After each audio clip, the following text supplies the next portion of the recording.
මගේ ජීවිතේ හොඳ නරක කියා දුන්නෙත් මගේ අම්මා. මේ තරම් දුරක් එන්නට මගේ අභියෝග ජය ගන්නට හැමදාමත්ම හිටියේ මගේ අම්මා. ඉතින් අදටත් සාර්ථක බිරිඳක් විදියට පෞල් ජීවිතය ගත කරගෙන යන්නටත් ඒ පාඩම කියලා දුන්නෙත් මගේ අම්මා.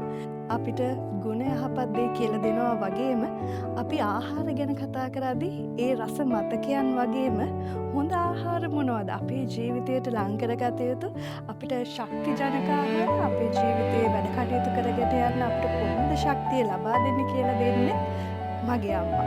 ඉතින් ඔබේ අම්මගෙත් මගේ අම්මගෙත් ඒ වගේ ආදරණීය මතකයන් ගොඩාක් ඇති. ඒ නිසා ඔබට ආරාධනා කරනවා ඇස්ට්‍රා එක්ක මගේ මතක රස මතක කර මගේ හොඳම ෂේප් මගේ අම්මා වැඩසටහන සමගින් එකතු වෙන්නට.